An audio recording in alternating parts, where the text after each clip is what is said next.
अपनी वाणी के माध्यम से कृतार्थ करें। नमोस्तु गुरुदेव।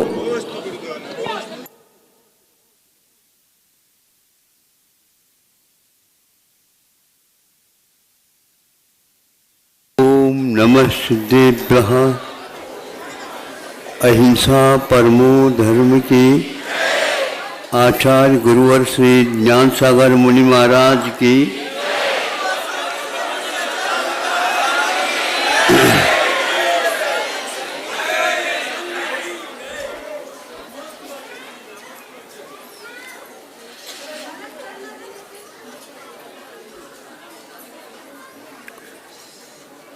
आचार्य कुंद देव ने एक स्थान पर बहुत महत्वपूर्ण बात लिखी है। यद्यपि ये दोनों गाथाएं अमृतसिंह सूरी ने टीका के रूप में स्वीकार नहीं की, किंतु इसकी ऊपर टीका जयसिंह स्वामी की है और उन्होंने इन दोनों गाथाओं को संख्या के क्रम में अवतरित करके हम लोगों को बताया। जब संख्या के क्रम में ये दोनों गाथा आती हैं, इससे स्पष्ट होता है कुंद की कृति में ये दोनों गाथाएं थी। कुछ भी हो, किंतु कहाँ अध्यात्म है और कहाँ यह लौकिक बात, फिर भी इसको उन्होंने इसके विषय में तज्ञता निष्णात तो वो थे ही, इसे स्पष्ट है। लोग प्राय करके लौकिक ज्ञान को नहीं देखना चाहिए, ऐसा जो कहा जाता है, नहीं। अलौकिक की पहचान के लिए लोक की आवश्यकता होती। अलौकिक क्या वस्तु होती है, उसके लिए अलौकिक उपमा दी नहीं जाती, किंतु लौकिक उपमा ही दी जाती है। एक दो व्यक्ति उस बात को समझ ले तो वह समझना नहीं माना जाता। व्यापक रूप से उसका प्रचार प्रसार हो तो उस उदाहरण को सुनने से क्या यह अलौकिक वस्तु है, हमारे दिमाग का विषय श्रद्धान के रूप में बन जाता है। कई स्थान हैं, उनमें से एक स्थान है। आप लोग सोना तो चाहते ही होंगे। महाराज गृहस्थ है और सोना नहीं चाहे तो फिर क्या चाहे। उसको उन्होंने लिखा है, नाग फणिये मूलम नाइन तोयेन गब्भ नागेन नागम होद सुवर्णम यो यत्नम सौदर, ऐसा कुछ है। तो इसमें ये लिखा उन्होंने, नागफणी एक वनस्पति है जो अकौवा के जाति में ही उसका स्वीकारते हैं लोग, और नाग के फणी के समान कांटेदार होती है वो। उसमें कांटे और नागफणी के अलावा और कुछ नहीं दिखता, विषाक्त होती वो। किंतु यहाँ पर विषाक्त होते हुए भी स्वर्ण की प्राप्ति के लिए या स्वर्ण के निर्माण के लिए उसका योगदान सम्मिश्रण का अनिवार्य होता है, ये लिखा है। नागफणी मूलम, उसके तो मूल को पहले ले लो, फिर इसके उपरांत नायन तो ये न गब्ब नागिन, फिर हथनी के जो कि गर्भवती है हाथी, तो उसके मूत्र के साथ उसका सम्मिश्रण करो। फिर इस सम्मिश्रण को नाग, नाग का अर्थ शीशम लिखा है, उसके सम्मिश्रण के साथ धोंकने से धोंकते चले जाओ तो वह सारा सम्मिश्रण स्वर्ण के रूप में परिणत होता है। कोई भी एक पदार्थ का निर्माण होता है तो कई पदार्थ मिलकर के उसका निर्माण होना संभव भी होता है, एक के द्वारा बनता नहीं। हाँ, यदि मुक्ति पाना है तो वह भी निमित्त के रूप में स्वीकार उसको भी करना पड़ता है। योग्य उपादान हो तो इस योग्य उपादान के साथ योग्य निमित्त का जब संयोग होता है निश्चित रूप से वह कार्य होता है। लेकिन एक बात उसमें जाकर के टीकाकार ने लिखी है, ये सब वस्तुओं का सम्मिश्रण करने के बाद विधिवत आपने अपने दृष्टि से जैसे लिखा उसके अनुसार उसका ढोंकने से ढोंकते चले जाओ। जो लोहार वगैरह होते हैं ना, उनके जाकर के जब आप देख लो क्या कैसे कैसे करते हैं। एक व्यक्ति चलाता रहता है, उसके द्वारा वो आग और आग पकड़ता चला जाता है, आवाज़ करता चला जाता है, और वह लोहार या और कोई भी उस सम्मिश्रण को ठीक हो रहा है क्या नहीं ये देखते रहते हैं बीच बीच में। इस प्रकार पूरे विधि के अनुसार करने के बाद भी स्वर्ण बने ये नियम नहीं। कैसे नहीं नियम नहीं है? तो आपके भाग्य में यदि है तो सोना बनेगा, नहीं तो आप सो जाओ।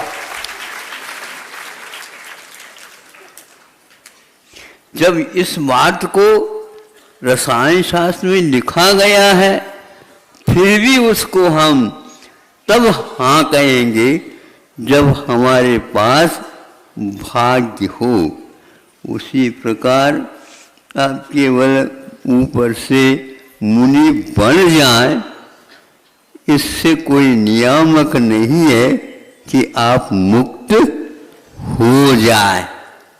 हमारे हाथ में पीछे मिल गई तो मिल गई, अब तो मुक्ति मिल ही गए नहीं। वह भाग्य, उनको उन्होंने भाग्य कहा। मतलब भाग्य का अर्थ यह है जो भीतर से और उपादान के साथ जो योग मिलना चाहिए वह भी अनिवार्य है। कर्म सिद्धांत को देखने से ऐसे ज्ञात होता है कितने भी रत्नत्रय प्राप्त हो जाए तो भी उसे उसी भाव से मुक्ति हो ये नियम नहीं। जब कभी भी मुक्ति होगी तो रत्नत्रय के साथ ही होगी, लेकिन उस रत्नत्रय के साथ उत्कृष्ट कोटि का पुण्य का योग जब तक नहीं मिलेगा तब तक वह रत्नत्रय भी केवल ज्ञान को प्राप्त करने में सक्षम नहीं है। इसको बोलते हैं भाग्य। यह हमारे आंखों से देखने योग्य नहीं है, ये पक्की बात है। इसको हम छू करके समझ नहीं सकेंगे, लेकिन यह शास्त्र में लिखित यह सूत्र है, इसके बिना वह कार्य नहीं हो सकता। उसके लिए काल सापेक्ष भी है, उसके लिए वह रसायन भी सापेक्ष है। लेकिन बाहरी रसायन के साथ साथ पुण्य का जो रसायन होता है वह क्षपक श्रेणी का, जब क्षपक श्रेणी में जाकर के अंतिम क्षण में पहुंचता है वहां पर वह पुण्य का योग मिलेगा उसको। जो पुण्य का आश्रव उत्कृष्ट जीवन काल में वहां पर होता है, एक समय नहीं लगता उसे 12वें गुणस्थान में पहुंचा देता सीधा। तो आप समझो कि मैं करके रहूंगा ऐसा जो छाती पर कूटता रहता है, मेरे हाथ में है सब कुछ। आपके हाथ में रेखा भी नहीं है, ध्यान रखो, क्योंकि रेखा होने के उपरांत में वह रेखा भाग्य के अनुसार बदलती रहती है। सुन रहे हो? हाँ, सोने में जो हमेशा हमेशा सोना चांदी हीरा मोती इत्यादि में जो हाथ जिनका रहता है उसके लिए कोयले भी मिल सकते हैं, जब वो उसका भाग्य उस रूप में परिवर्तित हो जाता है। भावों के माध्यम से वर्तमान समय में श्रेणीगत क्षपक को यह प्राप्त तब होता है जब भाव में कोई कमी नहीं और वर्धमान भाव को लेकर के चलता है, तब ये होता है।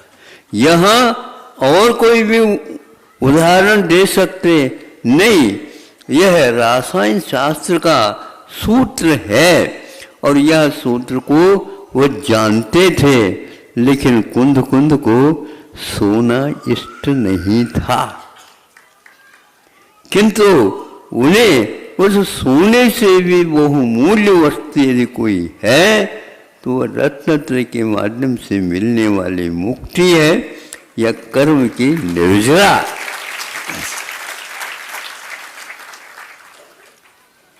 भाग्य शब्द का अर्थ बहुत व्यापक को लेकर के होता है। जब हमारे पास अमूर्तिक अथवा हमारे पकड़ में नहीं आता ऐसी वस्तु का आप लाभ कैसे प्राप्त करोगे, मुझे बताओ? नहीं कर सकते।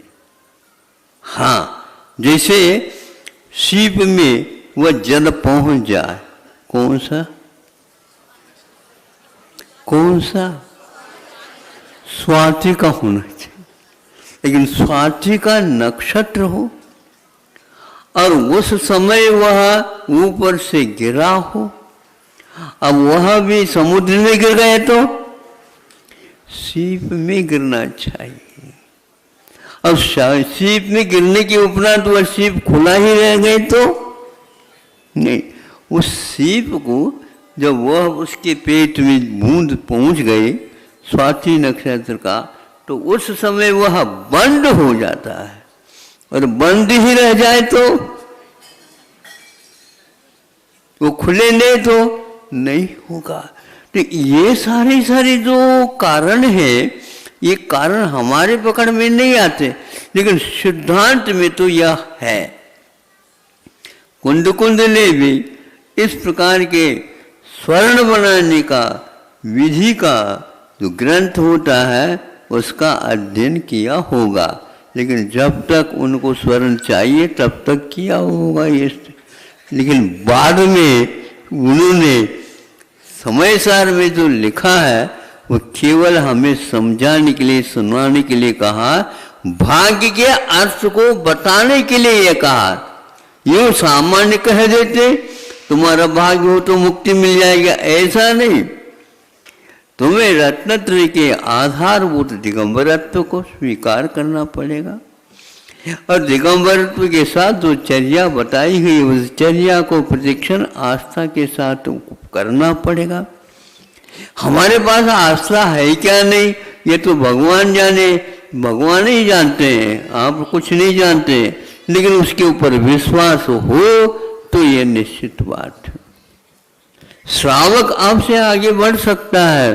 श्रावक के यहाँ आहार लेने के लिए आप गए हैं, पूज्य मान करके उन्होंने आहार दिया, उनके लिए बहुत कुछ हो सकता है, लेकिन आपको भी वह हो ये नियम नहीं, क्योंकि भीतर जो भाग्य का प्रतीक आपका वह साधन नहीं है। इसलिए ऐसे कई उदाहरण उन्होंने समयसार ग्रंथ में भी मौलिक उदाहरण दिए हैं।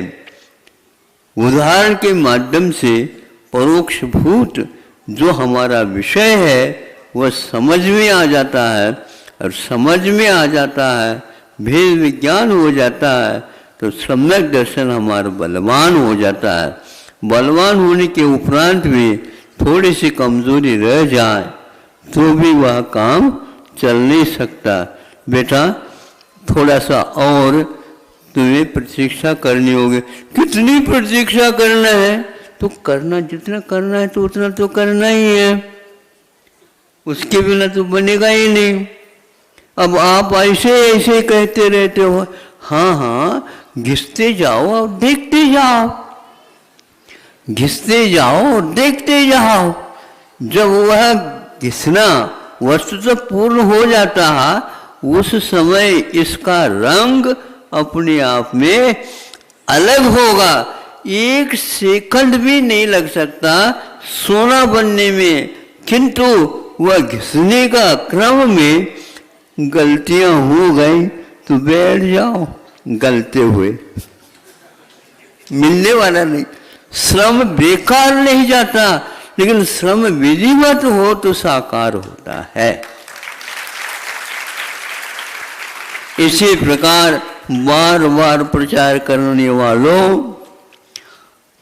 पूर्णायु कहने मात्र से आपका काम पूर्ण नहीं होगा। अहंकार छोड़ करके कभी जो है ना दूसरे के उदाहरण देते हुए हमारा वह पूर्णायु काम करेगा, दूसरा कोई करेगा नहीं, ऐसा नहीं कहते। वो भी करेगा और आप भी करेंगे। अभिमान यदि दोनों में के पास नहीं है तो देखा जा सकता है, वहाँ भाग्य खुल सकता है। यह मान एक प्रकार से हमारे मुक्ति के मार्ग में भी बाधक है और लौकिक में भी बाधक है। ज़्यादा आप बाजार में से घमंड दिखाते हुए चले जाएंगे, गिरने की भी संभावना। राजा राणा छत्रपति इसीलिए कहा है आप मेरी भावना भी बांटते जाओ, लेकिन 12 बजे राजा राणा भी सुन रहे हो क्या नहीं? इसमें रहस्य है।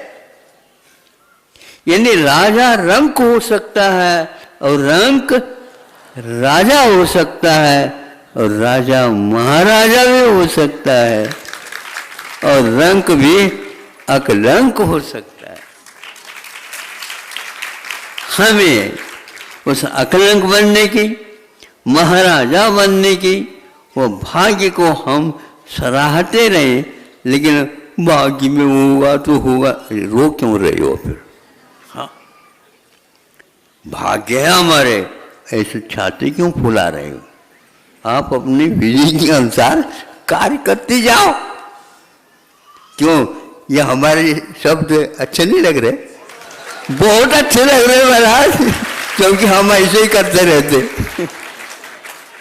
इसलिए तो लिखा गया कि यदि भाग्य में है तो वह कुंद कहते हैं यह सूत्र आपके लिए स्वर्ण प्रदाता हो सकता। जो स्वर्ण चाहता है उसके लिए इस विधि से स्वर्ण मिल सकता। ये लोभ कुंद ने क्यों दिया? लोभ नहीं दिया, ज्ञान की वस्तु स्थिति आपके सामने रखी। मुझे नहीं मिला तो कम से कम इन लोगों को सोना मिल जाए, सोना मिल जाए और वहां भगवान को भूल जाए। ऐसा होता है, नहीं समझे? स्वर्गों में भी ऐसी गति है।